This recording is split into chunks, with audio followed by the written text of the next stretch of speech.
Assalamualaikum warahmatullahi wabarakatuh. Bismillahirrahmanirrahim. Alhamdulillahi rabbil alamin.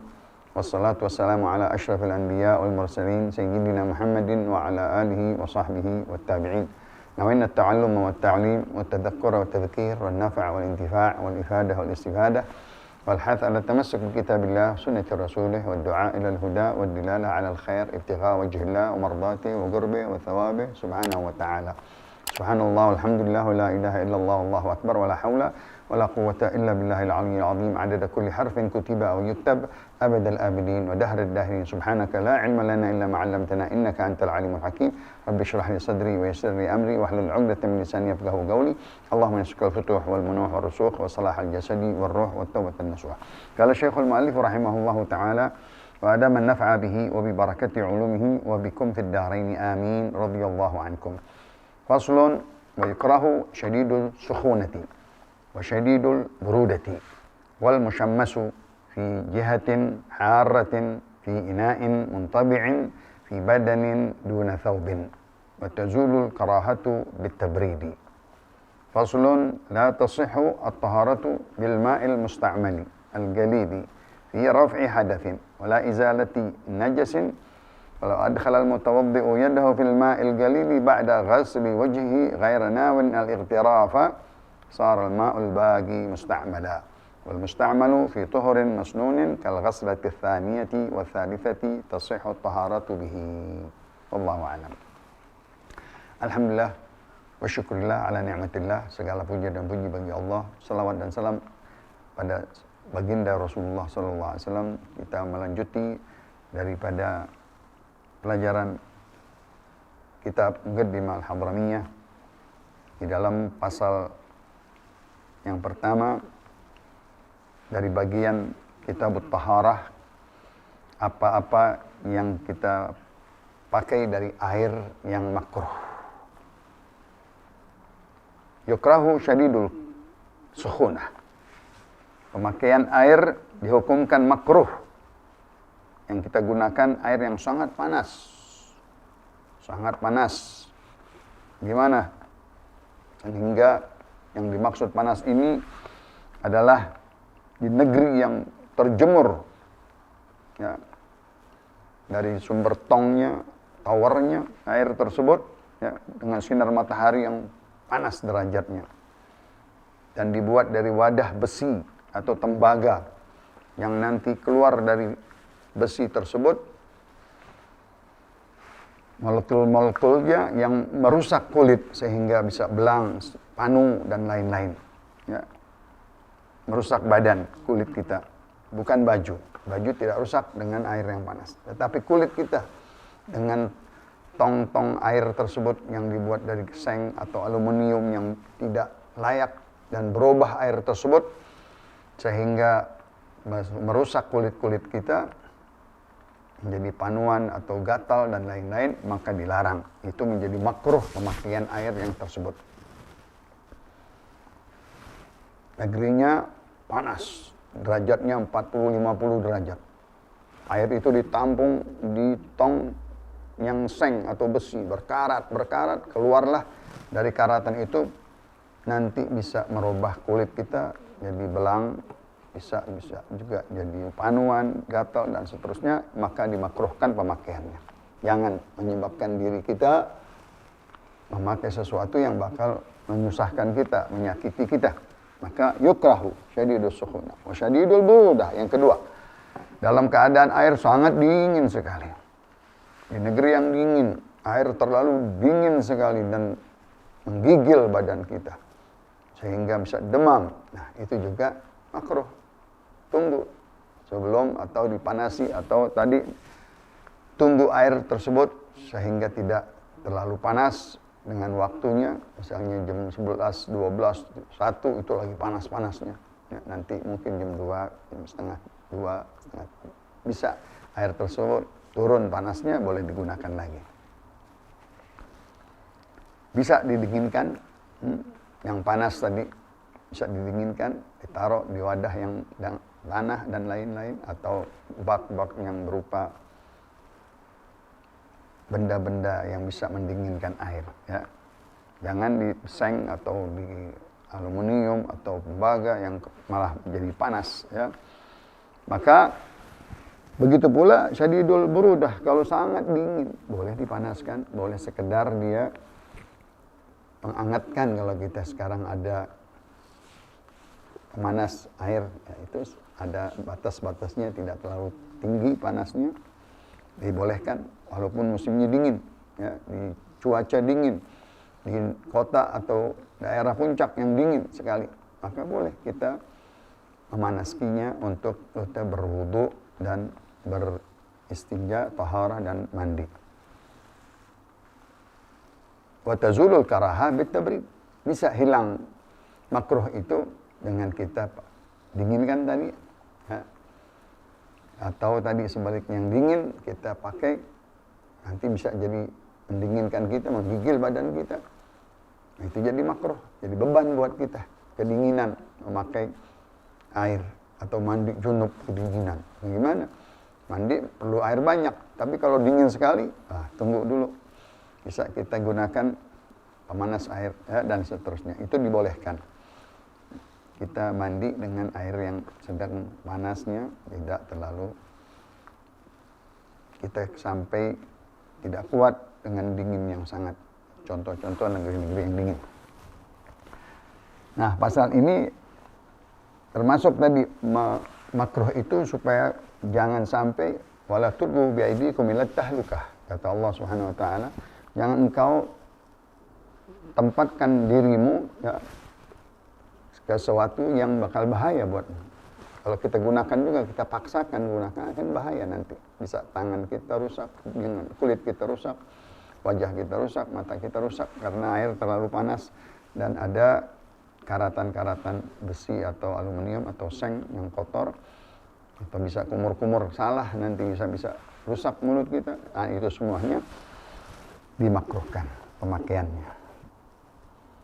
Adapun yang dingin kita panaskan, itu juga tidak terlalu panas, ya, tidak menjadi panas sekali sehingga kita bisa menengahkan, sedang untuk kita bisa pakai air tersebut dengan biasa. Nah, pasal keduanya dilanjuti, la tasihhu taharatu bil ma'il musta'malil galil fi raf'il hadatsin. Tidak sah, ya, di dalam pemakaian air musta'mal, air yang sudah berjatuhan dari anggota wudu. Kita memakai air untuk berwudu. Yang berjatuhan ini adalah bekas menyentuh wajah kita, namanya musta'mal. Atau bak itu jatuh lagi kita berwudu, sedangkan bak itu kecil, sebelum 2 kullah atau kurang dari 2 kullah. Air tersebut disebut berjatuhan, bercampur dengan yang bekas dari tangan kita, kepala kita, jatuh lagi ke bak tersebut. Nah, apabila air tersebut kurang dari 2 kullah, maka air tersebut dinamakan musta'mal, bercampur dengan yang sudah terpakai, terbasuh dari wajah kita dan tangan lainnya. Tidak sah untuk apa? Untuk mengangkat hadas, ya.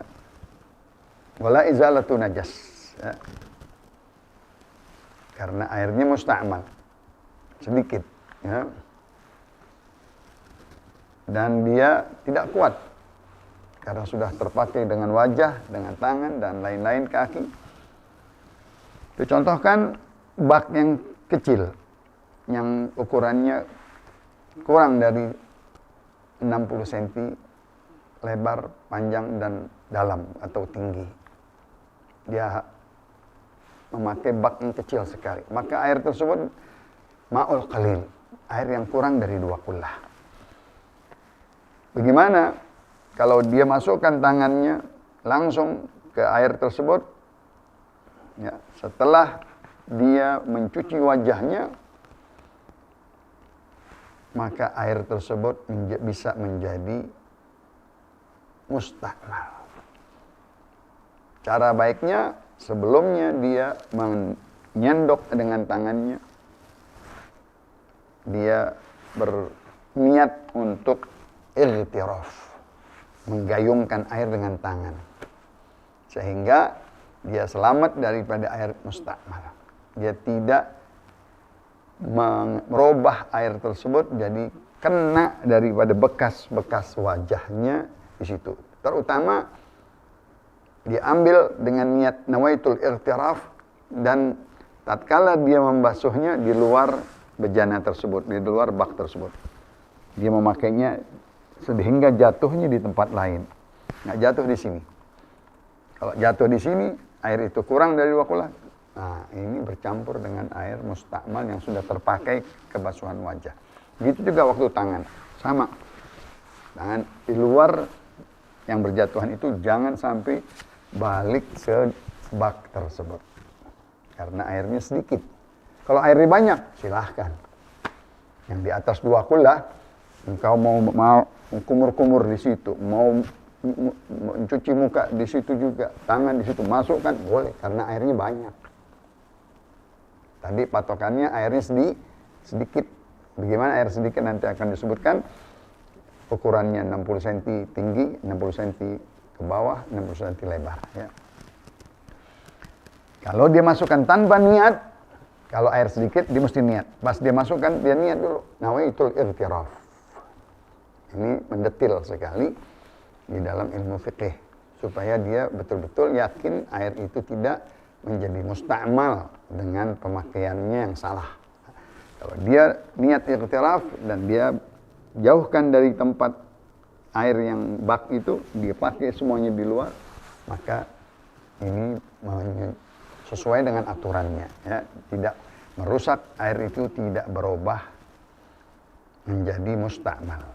Tetapi kalau dia tidak niat, dimasukkan tangan, air tersebut jatuh ke situ lagi, maka otomatis air itu mustakmal, tidak bisa dipakai untuk berwudu.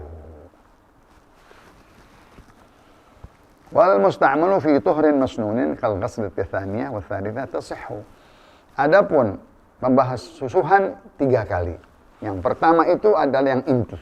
Pertama pembasuhan yang wajib. Yang kedua sunnah, yang ketiga sunnah. Semua basuhan-basuhan yang pertama itu yang atau sekali itu yang wajib. Adapun dia pakai yang pertama dengan yang air tidak mustakmal, sah, karena airnya belum mustakmal. Tapi yang untuk penghematan dia pakai dengan air yang mustakmal, tapi untuk sunnah, untuk yang kedua kali atau yang ketiga kali masih boleh. Karena yang intinya adalah pemakaian pertama basuhan dengan air yang bersih, yang bukan mustakmal. Air yang mustakmal ini masih boleh dipakai lagi, tapi di yang kedua ataupun yang ketiga. Ini karena zaman dahulu kurang air. Air sedikit, ya, nggak bisa hemat betul-betul, nggak bisa membuang-buang air, ya, banyak membaur-baurkan air, ya. Mereka sangat hemat sekali, ya. Walaupun air itu sudah dipakai mewajah, masih ditadah lagi. Untuk pemakaian sunnah, bukan untuk pemakaian yang wajib. Itu di dalam pembahasan yang singkat tentang air mustakmal, ya. Tidak sah untuk bertaharah. Ya, mengangkat hadas tidak kuat dia. Untuk menyingkirkan najis tidak kuat. Tapi untuk yang sunnah-sunnah tadi masih boleh. Ya. Yang inti lagi, niat irtiraf. Kalau kita lihat air itu sedikit. Sedikit airnya, yang misalnya bak kecil atau bak atau ember. Nah, ini air sedikit. Apa yang pertama saya lakukan? Kalau engkau menyendoknya, niat. Nawaitul irtiraf. Aku niat menggayungkan dengan tanganku dan memakainya di luar. Jangan berjatuhan kembali ke situ. Terus yang wajib-wajib saja, karena air sedikit. Jangan banyak-banyak, habis nanti. Ya. Itu intinya. Tapi kalau misalnya dikumpulkan lagi ini air untuk hemat, nggak ada lagi air, boleh. Tapi ini untuk yang kedua atau yang ketiga. Bukan untuk yang pertama. Yang pertama, air tersebut harus air yang mutlak, yang murni. Yang bukan telah dipakai dari wajah kita. Tasihhut taharatu fi tuhrin masnunin kal qaslati tsaniyah wa tsalitsah. Ya. Disahkan bersuci dari air yang suci yang setelah dipakai ya, untuk basuhan yang kedua dan yang ketiga. Itu di dalam pasal yang keduanya. Kita lanjutkan penjelasannya. Yanjusul ma'ul galil wa ghairu minal ma'i'at bimulagatin najasah. Karena air tersebut sedikit, kurang dari 2 kullah. Nanti akan disebutkan kullahnya. Isi air tersebut sebanyak berapa liter? Ya, 1 kullah itu 116 liter, ya, 2 kullah 232 liter atau kurang lebihnya. Yang jusul ma'ul galil akan berubah jadi najis air yang sedikit itu, ataupun minal ma'i'at, cairan-cairan apapun yang berupa cair. Ya. Dengan apa? Dengan berjatuhan najis di dalamnya. Misalnya sirup dan lain-lain, kuah, sayur. Kalau jatuh najis semuanya sudah. Jelas. Ya. Karena sedikit. Airnya tadi bukan banyak. Misalnya airnya sebak, berjatuhan najis, tidak berubah, nggak apa-apa. Nggak ada perubahan sama sekali. Tapi kalau air sedikit, jelas-jelas. Atau cairan-cairan yang bisa kita lihat perubahannya, maka air tersebut sudah najis. Ya, tidak bisa dipakai. Ada terkecuali yang mana air tersebut tidak berubah karena sesuatu yang jatuh ke dalamnya tidak terlihat. Pecrikan namanya, pecrikan air-air yang tidak dilihat oleh mata. Padahal najis, tetapi tidak terlihat bentuknya dengan tetesan semprotan yang pecrikan yang kecil sekali. Ya. Mala yudrikuhu tarf. Ya. Jatuh di situ pecrikan-pecrikan air yang tidak terlihat dengan mata. Ya. Atau yang kedua, maitatun la dama laha sa'il. Bangkai binatang-binatang kecil, serangga, yang tidak berdarah. Dia tidak berdarah syaratnya. Kalau binatang serangga berdarah artinya sudah najis air itu dengan darah. Tapi dia tidak berdarah itu binatang. Maka air tersebut masih dianggap tahir.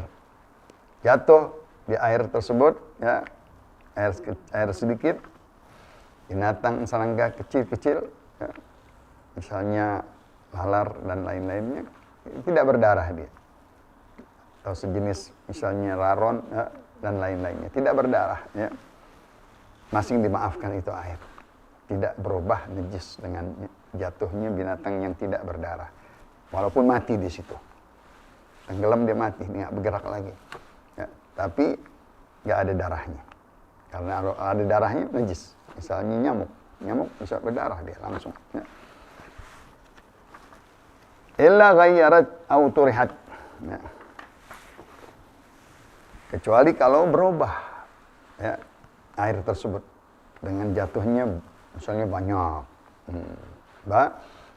dan kelihatan jelas, ya, ada perubahan itu air, ya, dari binatang-binatang yang bangkai kecil-kecil itu dengan perubahan jadi tidak baik. Misalnya semut jatuh banyak, ya, semut nggak berdarah, ya, tapi dengan rasanya tadi sudah nanti bisa dibahaya dengan bisa racun dan lain-lain, serangga-serangga yang lain, ya, misalnya. Contohnya saja lalat, gitu, lalat sayapnya obat, sayapnya lagi ada racun. Ya. Subhanallah. Maka kalau itu perubahannya jelas atau ditaruh sengaja, ditumpahin segitu. Ini sengaja. Ya. Maka bisa berubah air tersebut. Karena ada kesengajaan, faktor kesengajaan dia sengaja. Kalau tadi jatuh sendiri dari udara, dari angin dan lain-lain. Dicontohkan mulut kucing katanya. Dia makan bangkai. Dia makan tikus misalnya. Tapi lari itu kucing kemana tahu? Ya, tidak kita lihat dia. Dan dibalik lagi. Dan dia meminum dari bak kita. Apa kita sangka? Air kucing, mulut kucing itu sudah bersih. Karena dia mungkin minum setelah itu. Ya. Kalau air itu banyak, maka tidak berubah air tersebut dengan bekas mulut kucing yang memakan bangkai tikus misalnya. Ya. Karena selama dia berangkat, selama dia tidak kita lihat, kita anggap mulutnya situ sudah bersih. Karena tidak ada lagi di depan kita kelihatan dia ada misalnya mulutnya berdarah-darah. Oh, masing. Mulutnya berdarah-darah bekas cakaraman dan lain-lain.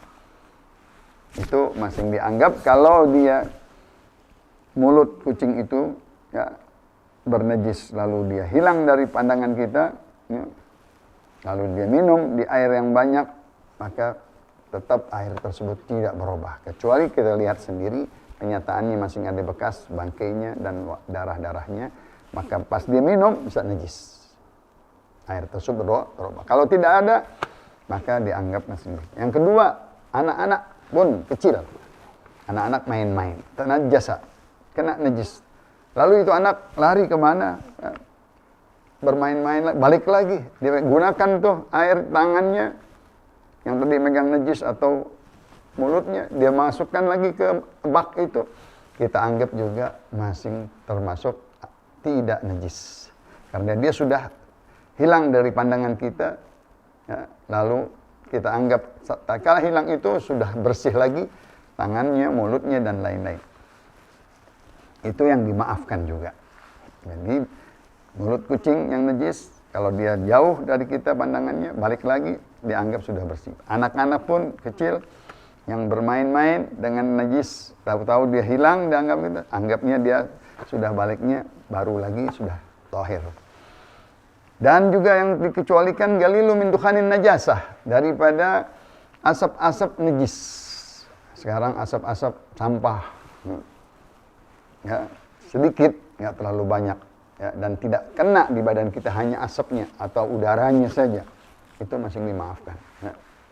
Karena dia berubahnya ya, dengan asap udara, bukan ada di badan kita. Kalau di badan kita baunya nempel, nah itu sudah bahaya. Itu yang ketiga, ya, galil min dukhanin najasah, sedikit daripada asap-asap najis, tidak menjadi perubahan di dalam air atau di dalam baju atau di tempat kita sembahyang, hanya udara saja. Yang selanjutnya wal yasir min sya'ran najis, dan sedikit berjatuhan daripada bulu-bulu, ya, yang najis. Bulu-bulu yang najis jatuh sedikit. Masalahnya bukan banyak. Kalau banyak bisa berubah air itu jadi najis. Kalau hanya sedikit nggak apa-apa. Bekas-bekas korban ada jatuh-jatuh bulu-bulunya ke bak, sedikit nggak apa-apa, masih dianggap bersih. Kecuali ada perubahan. Itu bulu-bulu berdarah, misalnya kulitnya berubah, jelas itu nyata. Kalau sedikit saja dan tidak ada perubahan boleh. Yang ketiga wal yasir min ghubar sirjin, ya. Misalnya juga tadi sampah-sampah, ya. Tadi kalau dukhanan najasah, najis kotoran-kotoran bangkai, kotoran-kotoran makanan-makanan yang najis, ya. Kalau ini hanya daripada sampah-sampah, ya, sampah daunan dan lain-lain. Tidak ada bangkai di situ. Begitu pula dia masing dianggap tidak merubah menjadi najis kalau masing ada sedikit daripada ghubar, debu-debu, ya, debu-debu, sampah yang kering, misalnya tong sampah atau yang lain-lain, atau perubahan-perubahan dari kotoran sampah tersebut menjadi bau di udara, itu tidak merubah menjadi najis, baik di air ataupun di badan, ya. Walaupun baunya ada. Yang terakhir wala yunajjisu ghubaru sirjin a'dha'ahu ratbah. Masya Allah. Dan tidaklah menajiskan daripada debu-debu dari sampah yang kering tersebut apabila menempel di badan kita. Di negeri-negeri yang kering misalnya, negeri-negeri kering itu sampah buyar dengan debunya, lalu bertempel dengan badan kita, kita anggap saja tidak najis. Karena itu debu, sedikit lagi, bukan banyak. Kecuali kalau banyak sekali daripada debu tersebut dari sampah-sampah yang basah. Ya. Kalau kering, dengan kering masih dianggap suci. Ya. Kalau banyak sudah tidak bisa. Kalau sedikit masih bisa kita maafkan, tidak berubah jadi najis. Wallahu a'lam wa ilmuhu atam wa la ilma lana illa ma 'allama ahkam sirri asraril Fatihah. Allahumma syukra ilman nafi'a wa rizqan wasi'a wa 'amalan mutaqabbala. Allahumma zidna ilma warzuqna fahma, aghnina bil ilm, zayyinna bil hilm, akrimna bit taqwa wa jammilna bil afiyah. Sallallahu ala sayyidina Muhammad nabiyil ummi wa alihi wasallam walhamdulillahi rabbil alamin. Assalamualaikum warahmatullahi wabarakatuh.